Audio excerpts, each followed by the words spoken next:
Look down. There we are. Man, you guys are jerking me around again. Never know what camera I'm going to be on anymore. We got lots of cameramen today at the studio.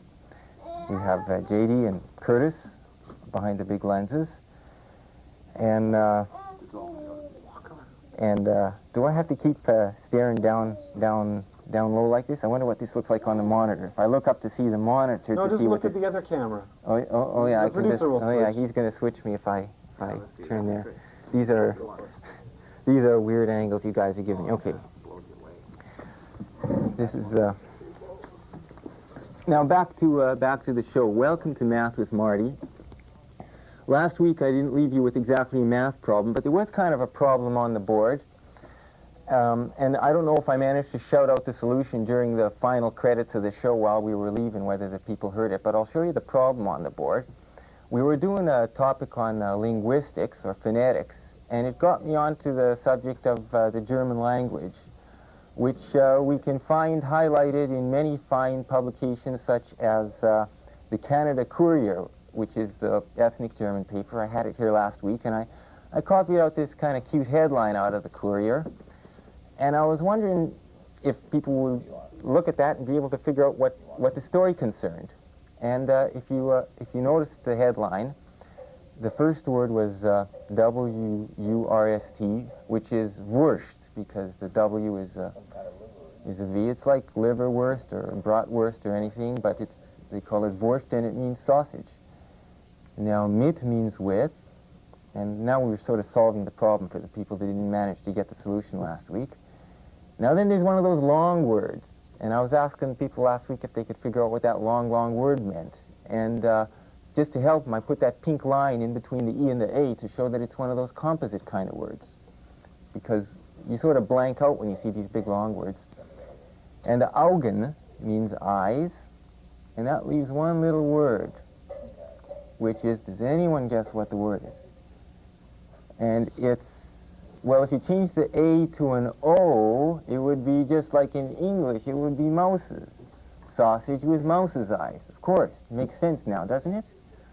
And you see, the Germans have a page in their newspaper which they call Kaum zu glauben, hard to believe. And it's filled with charming little stories, mostly from areas outside the Federal Republic. This particular story comes from Poland, and it concerns officials examining the meat who found the kind of stuff that goes into the sausages in Germany's easterly neighbor. And the Germans always seem to get a good chuckle out of these amusing little stories. And unfortunately, I took the paper home and I was reading it in the bathroom, and I forgot to bring it back to the studio today. So I can't read you any more of the stuff they found in those sausages. But maybe someday we will.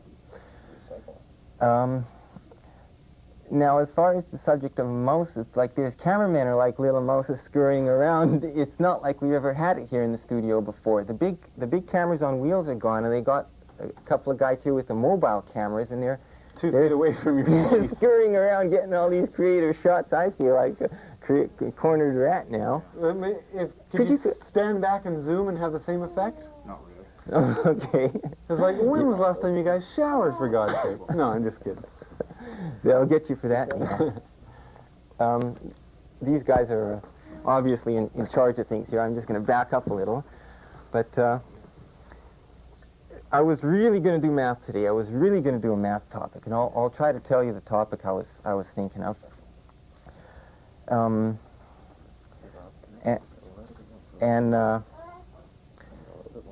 Yeah, here's the topic. It's a good topic. It's numbers. It's different kinds of numbers. It's a topic which evolved within the history of mathematics over a period of many centuries, not many centuries, but quite a few centuries, and it's mixed in with a lot of the history of mathematics.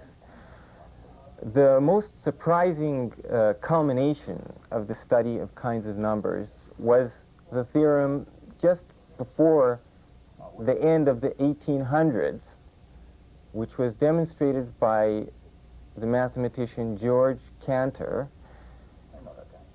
Jewish fellow, who, you know him? who showed that the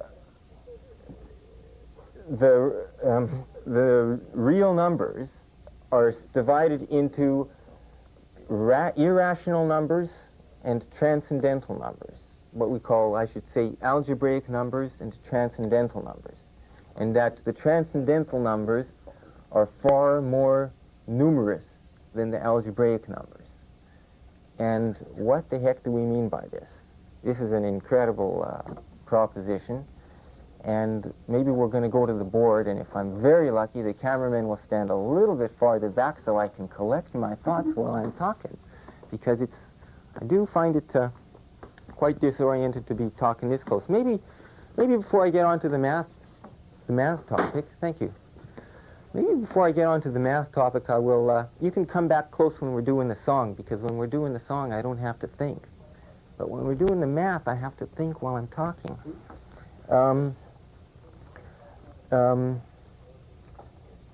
Yeah, here we go. Oh, I forgot to bring my colored chalk, but you see, there's some little bits of colored chalk here. Johnny Appleseed must have left them for me. Yeah, okay, yeah, they're pink, and they must be Johnny Appleseed's chalk. Nice guy. Nice guy. We'll take the headline off the board. Yeah. Okay. Now let's see how it goes here. We all know that numbers start with the integers, 1, 2, 3, etc.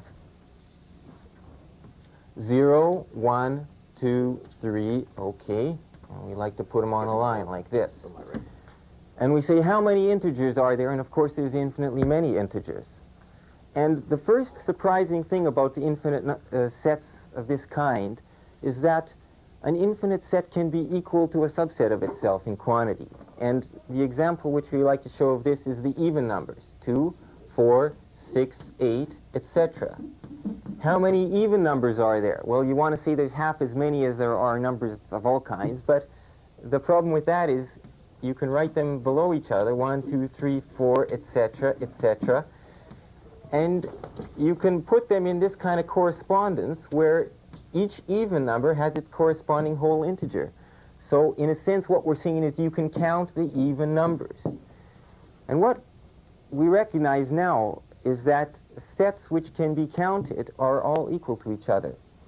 Just by taking out every other number, you don't have a set which is less numerous. Hard to believe. Kaum zu glauben, as the Germans would have said. But there it is. And if you buy this line of reasoning, which we do believe it, but then the most surprising things come out. And here's where it gets weird. We got the integers, and they're obviously sort of separated out with spaces between them, so they're kind of sparse. And then we could say that there's all the numbers, which are like a dense set which is continuously spread out, and they seem to be more numerous than the integers, that the set of all possible numbers seems more numerous than the integers. But with these infinite kind of sets, are we really sure? When a set can be equal to a set which contains it, what kind of angles are these? Yeah, they're looking at me and I'm looking at the camera. Okay, now we're back on track. In fact, we do believe in the end, as Cantor showed, that the set of all numbers is in fact more numerous than the set of integers. But what it takes to get there is almost unbelievable. And we start by considering the set of all fractions, or the set of all rational numbers. It includes numbers like 1 1/2, 2 3/4, 2 1/8. I mean, there's millions of those numbers. There's obviously an infinite number of fractions within the smallest possible interval between 2.000 and 2.001. There's an infinite number of rational fractions. So are not the fractions more numerous than the integers?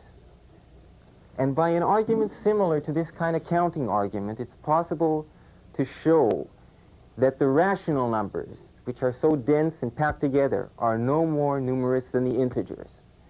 And the way you show that is by demonstrating that it's possible to count the rational numbers. And here's how it's done. We take an eraser, we give it some space on the board.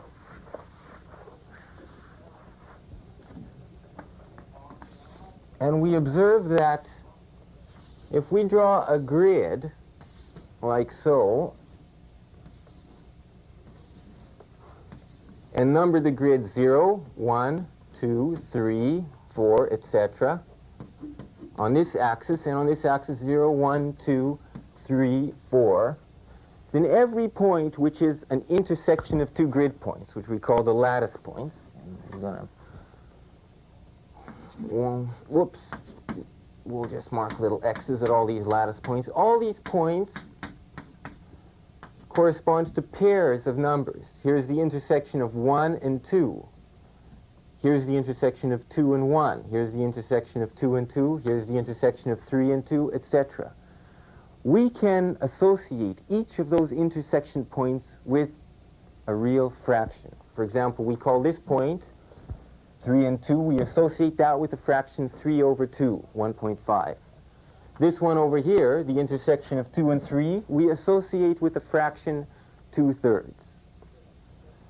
And it is clear that every possible fraction finds a location in some distant lattice point somewhere far off in these points. Every point corresponds to a fraction. And now we see that it's possible to count these points.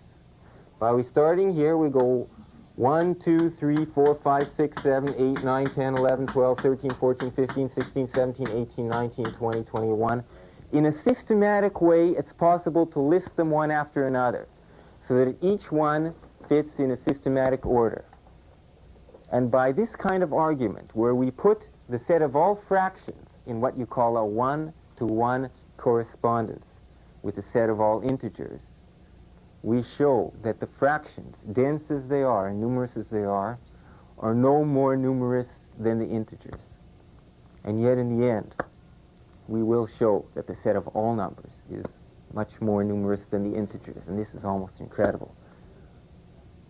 But I think maybe we'll take a little break now and go over to the piano and maybe do a song. Before we do, I was saying last week that in our show on phonetics, I was saying that there are certain vowels associated with each other phonetically, and I didn't really do this topic as well as I wanted to. I said that P, B, F, and V are related vowels. They're all formed with the lips. P is unvoiced, soft. P. B is voiced, same thing. B, P, B, same thing, voiced and unvoiced. And then there's these two, which are smooth things. They're sustained sounds, quiet and louder, and V, voiced and unvoiced, which correspond to the smoothed out versions of P and B. And I suggested last week that in comparing different languages with each other, that you could always replace any of these by each other and going from one language to another because they're related vowel sounds. Consonants, what do I call them? Consonants. And there's just a real good example of this right here in this room. Because, Curtis, what's your last name? Can I do this example? Davies. Get out of here. Curtis's last name is Breslau. We're going to do this example. And when the city of Breslau was, yeah, okay, it's Curtis does it with a W, that's right. When the city of Breslau was handed over to Poland by Joseph Stalin as a result of the Potsdam Agreement after World War II, they changed the name. And Curtis, do you know what they changed the name to? That was the change name. No, what was, yeah. Breslavsky. Your family name was I'm talking about the Breslavsky, city. but the name of the city of which your family name comes from, Breslau, and the city was spelled with a U because you guys do it with a W, but the city was spelled with a U. And then they changed it under Polish control to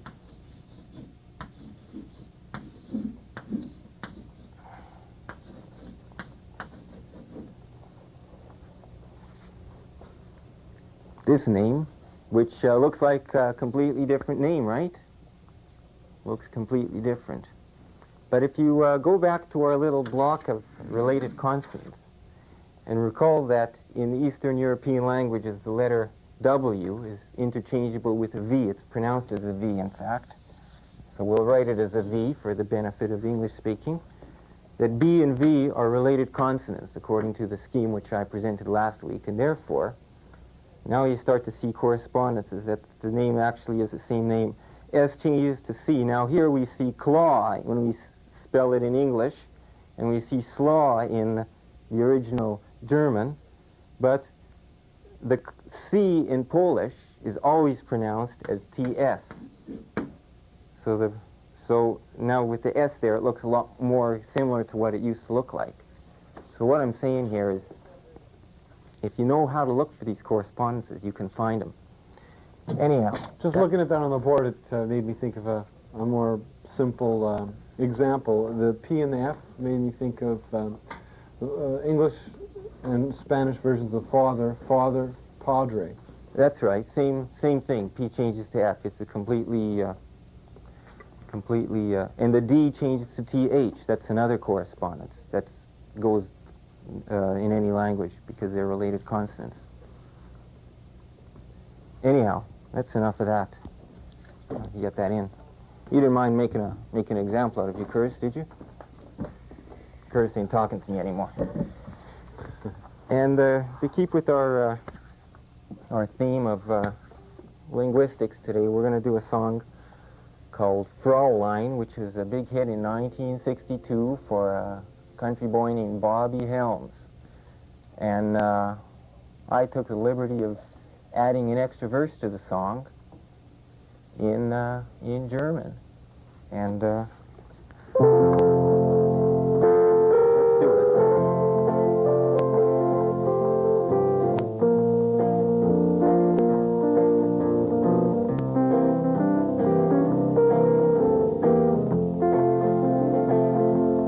Far across the deep blue water lives an old German's daughter by the banks of the old river Rhine, where I loved her and left her, but I can't forget her. I miss my pretty Fraulein. Fraulein, Fraulein, look up to the heaven by night when the stars begin to shine. By the same stars above you, I swear I still love you. You are my pretty Fraulein.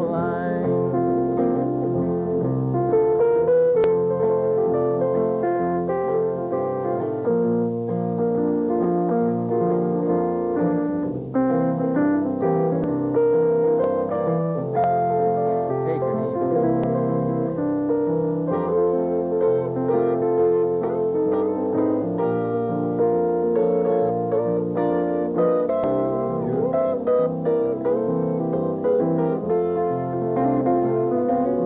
When my memory wanders away over yonder, and I think of the love that was mine, in a moment of glory, a face comes before me. I see my pretty Fraulein. Fraulein, Fraulein, walk down to the river. Pretend that your hand's still in mine. By the same stars above you, I swear I still love you. You are my pretty Fraulein. Fraulein, Fraulein, du schaust an den Himmel bei Nacht, wenn die Sterne zu scheinen. Bei die Sterne so hoch, ich schwöre, ich liebe dich immer noch. Ich vermisse dich, mein schönes Fraulein.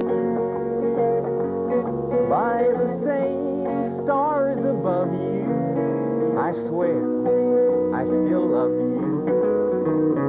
You are my pretty Fraulein. Here we go. Nice picking in there, Neil? No, there's a good leads. Sounded good here. And what does that leave us? About 5 minutes in the show? Yeah, all right. Okay, good. We'll go back to the board and do a little more math.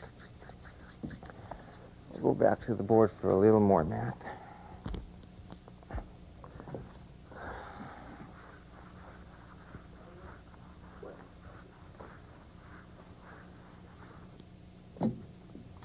Now, what I've suggested is that in the way we count quantities which are infinite, we take all integers, 1, 2, 3, 4, etc. And if we remove every second integer so that we're left with only the even integers, and we try to analyze, we compare the size of what's left to the size of what we started with, all we can find out is that we've got left just as much as we started out with, and that's something about the way infinity works. The even numbers are no less numerous than the set of all integers. And then we found something almost unbelievable, is that if we fill up the number line with all possible fractions, numbers like 2 1/8, 27 quarters, etc., all possible fractions, and try to count these up, we find that we still have no more elements than we started out with, because the fractions consist of a countable set. And we showed how to count them by laying out the fractions systematically in a lattice and just spiraling around the lattice, counting the fractions one by one. If you can count it, it's no more numerous than the integers. And what is almost unbelievable is that we know that there's numbers which are not fractions. Numbers like the square root of 2. And if we add numbers like the square root of 2 to what we've already got, and there's billions of those kinds of numbers, they are just billions and billions of them. Numbers like the square root of 2, numbers like the cube root of 3 plus the 5th root of 7. Anything you can write down divided by the 12th root of 9. Any idiotic thing you could write down like that. No matter how many of these numbers you add into what you've got, you still don't have any more than you started out with. But if you add all possible numbers, then you actually do achieve a higher order of infinity. An order of infinity which is far beyond the countability of the set of all integers. And how this can be, the implications or the understanding of this, I think we're going to leave maybe till next week, because we're going to close out with one more song. Do that Nowhere Road, Neil. All right. Here. Go.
Don't go nowhere, just brings me back again.